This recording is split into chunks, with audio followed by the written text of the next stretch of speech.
Quiero contarles por qué. I wish to share why I decided to run 14 marathons in 14 consecutive days to help improve the health of Armenians, how I found the courage to overcome every challenge along the way, and the inner strength and deep purpose that fueled me to reach the finish line. I am Pablo Elmassian, an infectious disease specialist, amateur runner, and grandson of survivors of the Armenian genocide. En mi niñez y juventud. During my early years, I did not feel a strong attachment to my cultural heritage and national identity. Over time, an unexpected invitation paved the way for me to reconnect with my roots. In 2005, Dr. Daniel Stamboulian offered me the opportunity to join him in developing health programs for FIDEC Armenia as its medical director. My first trip happened at the same time as the 90th anniversary of the Armenian genocide, which marked a turning point in my connection to my Armenian identity. While taking part in commemorative events, I began to feel as though my grandparents' stories about their experiences were coming to life, leaving a profoundly emotional impact. From that moment on, I understood the privilege of being part of this nation and made a commitment to honor my Armenian heritage. This newfound feeling solidified over time and drives me to share the values that strengthen my national identity. Although I was born in Uruguay and live in Argentina, I take pride in being Armenian. Siempre me apasionó. I've always had a passion for sports, particularly running, and since my adolescence, I dreamed of completing a 42 kilometers marathon. Nunca corrí para competir con otros. I never ran to compete with others, but to achieve my own goals and push myself further, undoubtedly driven by my Armenian heritage. This is the greatest fulfillment I experience after finishing each race, and the determination that inspires me to take on a new challenge. Running allowed me to develop 3 abilities that have helped me greatly in my life, such as having a proper plan for the goals we set to achieve, ensuring they are in line with our capabilities. Consistency and discipline are also crucial, as they turn training into a sustainable habit. Lastly, I want to emphasize the impact our thoughts have in driving our training and helping us complete races. Y todo este aprendizaje. This learning was crucial during a very challenging moment in my life. At 45, after undergoing routine medical checkups, I was informed that my coronary arteries might be blocked. Considering my lifestyle and age, I was faced with an entirely unexpected situation that initially caused me significant distress. After the diagnosis was confirmed, I had 4 stents placed. With the support of my family, friends, doctors, and my faith in God, I was able to overcome this difficult stage and adapt to a new lifestyle. While undergoing a new treatment and necessary checkups, I gradually resumed my training, achieving new goals and even greater challenges that brought me immense satisfaction, such as completing the 320 kilometers race around Lake Tahoe in California with 12,000 meters of elevation gain and reaching the summit of Mount Ararat. This allowed me to regain the ability to do what I love most, something I had feared losing in this new reality. After regaining my athletic condition and participating in numerous long-distance races, I met Sebastian Armanault, a Solidarity ultramarathoner who introduced me to a new perspective I hadn't considered earlier. The opportunity to help others through sports for a charitable cause, combined with my passion for running. In 2020, despite the COVID-19 pandemic, I planned a charity race in Armenia, but it had to be canceled due to the war that broke out with Azerbaijan. Given the ongoing conflicts in the region, I chose to move the race to South America, connecting Argentina and Uruguay in December 2023, to honor the strong commitment to cooperation between the diaspora of both countries and Armenia. This charity ultramarathon is part of the Moving Forward to Improve Healthcare in Armenia campaign, led by FIDEC Armenia. This campaign aims to raise awareness on the challenges and needs faced by the most vulnerable rural communities in accessing healthcare, as well as to raise funds for implementing comprehensive medical care programs in these communities across Armenia, including for refugees from Artsakh. To begin planning this new healthcare program with our team, I traveled to Armenia a month before the charity race. This allowed us to understand the health needs faced by the refugees from Artsakh. During my time in Armenia, I couldn't stop training, so I continued the final stage of my physical preparation with workouts and runs. Nuevamente puede verse. Once again, Mount Ararat can be seen. I am enjoying this morning workout, while also enjoying the beautiful landscapes of Armenia.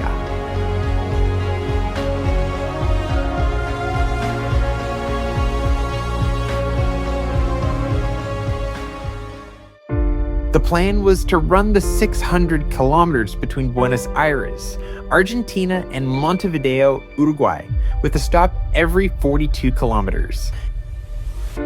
Essentially running 14 marathons over 14 consecutive days. All this was done in a semi-self-sufficient mode, carrying a backpack with supplies I needed, and without a support vehicle, resupplying along the way on my own. The purpose of doing it this way was to emphasize the importance of effort and consistency in the process of reaching the goals we set for ourselves. To accomplish this great challenge, it was essential for FIDEC Armenia, together with its donors, to promote and spread the word about the ultramarathon and how to contribute to improving the quality of life in rural Armenian communities and for refugees from Artsakh. Esto fue posible realizarlo gracias. This was made possible through the teamwork of FIDEC in the United States, FIDEC Armenia, FUNCIA in Argentina, FUNCI in Uruguay, and numerous collaborators who joined from Buenos Aires and Montevideo. Their support played a key role in organizing the event and ensuring a successful completion of the journey.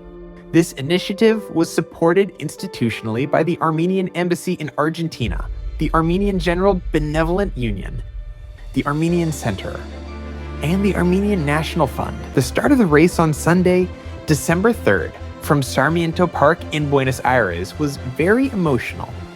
With the company of my family and friends, all the effort I had put in over the previous months of training and planning began to turn into reality as I set out with friends Avo and Danny on the first stretch toward the city of Escobar.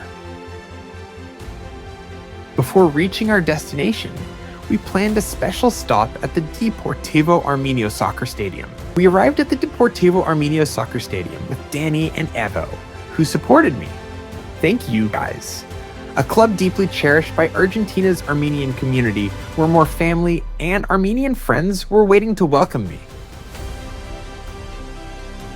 At certain points during the journey, I could only imagine what it would feel like to reach Montevideo, as I was overwhelmed with emotion for what I was doing.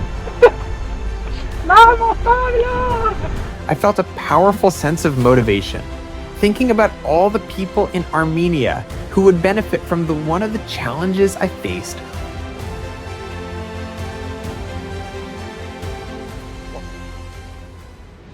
The General San Martin International Bridge, which connects Puerto Lanzue on the Argentine side and Fray Bentos on the Uruguayan side, spans 6 kilometers.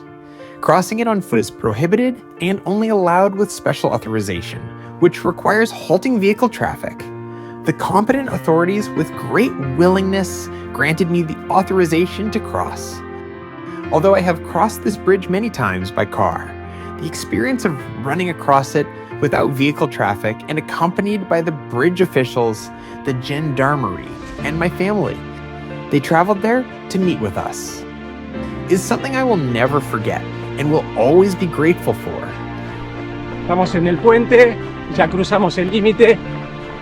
We're on the bridge. We've crossed the border from Argentina into Uruguay, and we're close to reaching Fray Bentos, which will be the next stop after completing 34 kilometers on this 6th day, under the full sun, now enjoying it with ease. One of my sons and my family that is also supporting me. Thanks everyone. During the ultramarathon, I encountered significant differences between the routes in Argentina and Uruguay, the first being the condition of the roads. On the Argentine side, some roads lacked shoulders, forcing me to run right along the edge, which increased the risk of accidents and injuries. Moreover, the Argentine route is mostly flat, with a total positive elevation gain of 587 meters, while in Uruguay, there are continuous ups and downs, reaching a positive elevation gain of 2,057 meters, which added an extra physical challenge for me. Secondly, I was deeply moved by the spontaneous support I received in Uruguay and the warmth from the towns and cities I passed through. Gracias. Muchas gracias por la compañía. Along with the media coverage I received. It was very emotional to run at times alongside local runners who were interested in the cause of the race. Preséntense, por favor. Ay, soy Turrión, Bettina Fajardo, somos la negra running de Rodó, de Soriano. Vamos a acompañarte estos 10 kilómetros que faltan. Muchísimas gracias. Disfrutando entonces estos 10 kilómetros. As well as people who cheered me on along the way, and others who invited me to their homes upon reaching the towns. Hoy es día sábado. Today is Saturday, the 7th day. I've already covered almost 26 kilometers of today's route, starting near the city of Fray Bentos on Route 2, after crossing the General San Martin International Bridge, and I'm now approaching the city of Mercedes. On day 7, after passing through the city of Mercedes in Uruguay, I faced very high temperatures and ran out of water reserves in the last stretch of the journey. Lo que fue pasando es que What happened was that at kilometer 26, I entered Mercedes with the intention of hydrating and eating at a place where I could sit for 20 minutes to rest, but everything was closed, even though it was Saturday, and it was around 10:30 in the morning. What were supposed to be 20 minutes turned into an hour until I resolved the issue. Afterward, when I resumed the journey on the road, the temperature at noon was extremely high. Therefore, I decided to finish it by walking to avoid physical issues. The hydration I replenished in Mercedes wasn't enough, which is why I decided to stop now. I'm out of water, and since leaving Mercedes, I've already covered 17 kilometers. That evening, I had the chance to enjoy a barbecue with a group of truck drivers who were great company. I also had the opportunity to talk about Armenia and our project with them on day 8.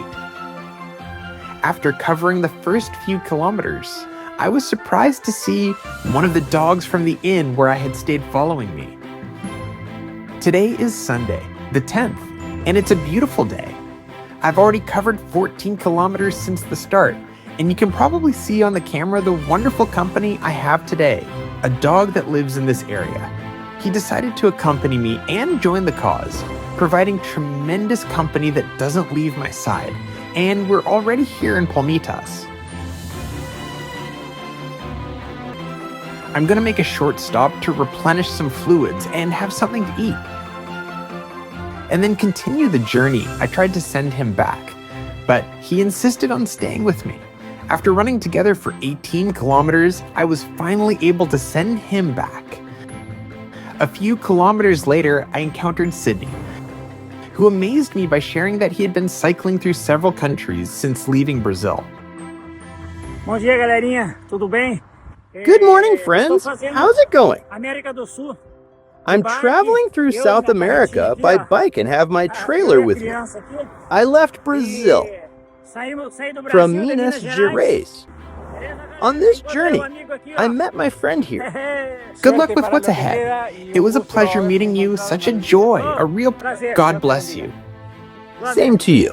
los pocos minutos que compartimos. The brief moments we spent exchanging our experiences were refreshing and provided a boost, encouraging me to continue pursuing my goals.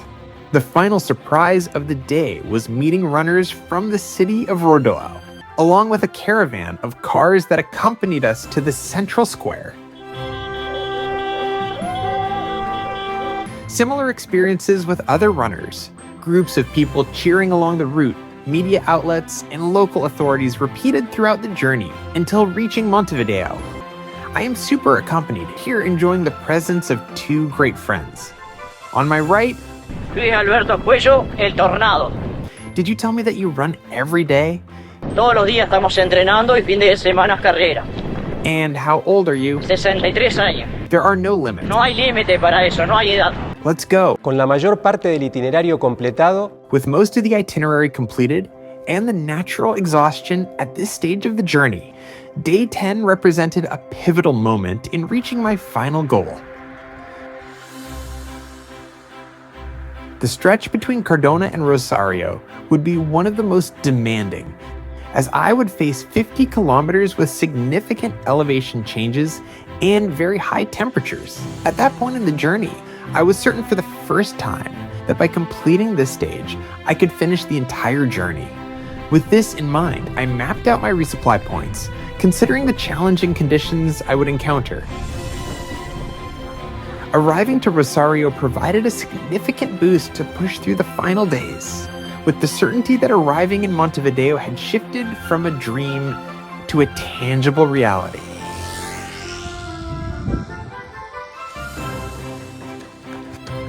The places where I stopped to rest were very varied and depended on the availability of accommodations in each town or city.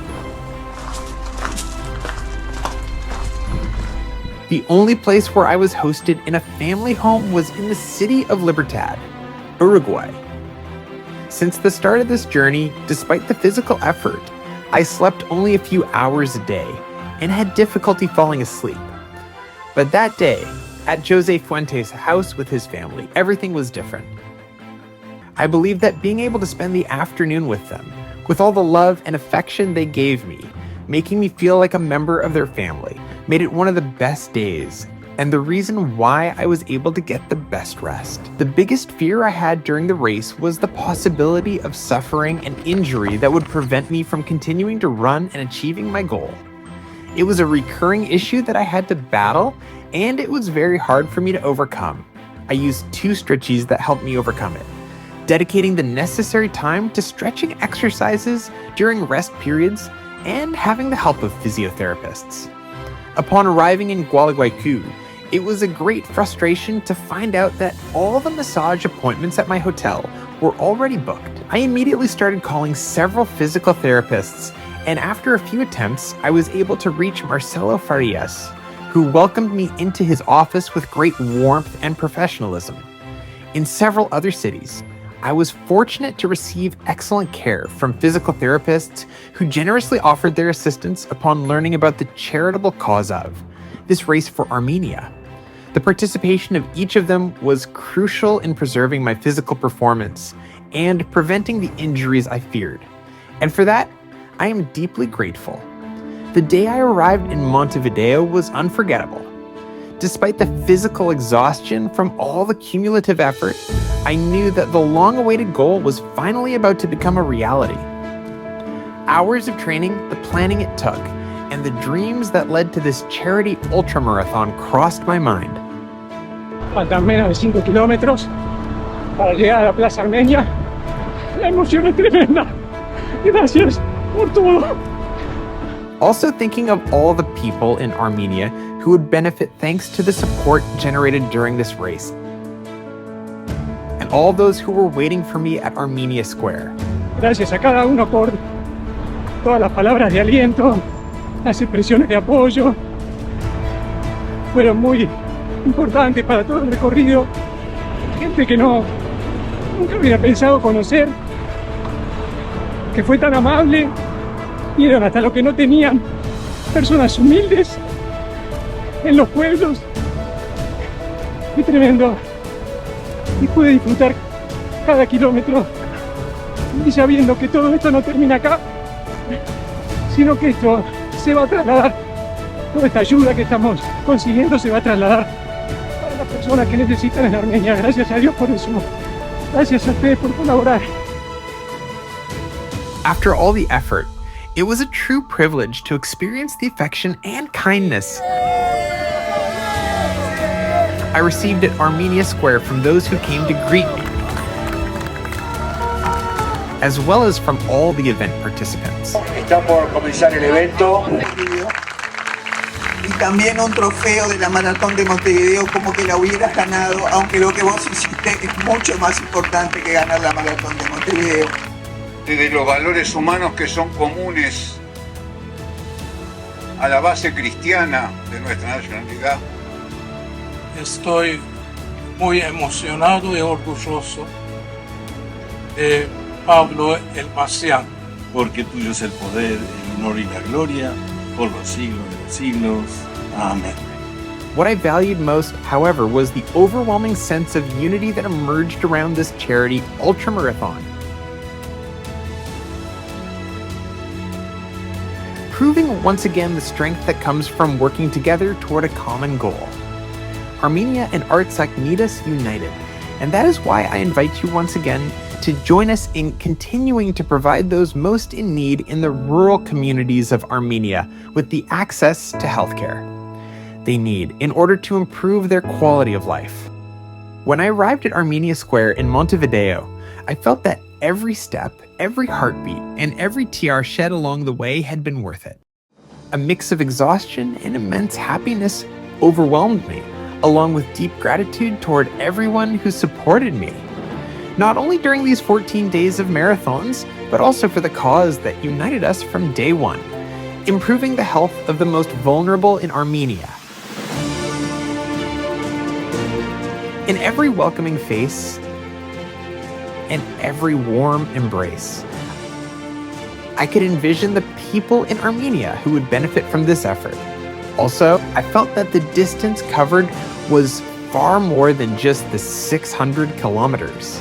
It became a bridge connecting the Armenian people with those of us in the diaspora. Despite the great distance that separates us, we are united by faith, love, and hope. This effort wasn't mine alone. It was a collective one, shared by everyone who believed, helped, prayed, and ran alongside me, both physically or spiritually. This great experience showed me that the true strength to achieve charitable goals does not come from training or physical effort, but from the soul, faith in God, and the conviction that with commitment and empathy, we can change the fate of those who need it most. At the end, I realized that it doesn't matter how distant our charitable goals may seem or how many challenges we must face. What truly matters is continuing to move forward together toward a world where everyone can develop their abilities, live with dignity, and enjoy good health. Porque Armenia y Artsakh nos necesitan y nosotros, ahora más que nunca, sabemos que podemos responder a este llamado. Sigamos avanzando, sigamos luchando, sigamos creyendo.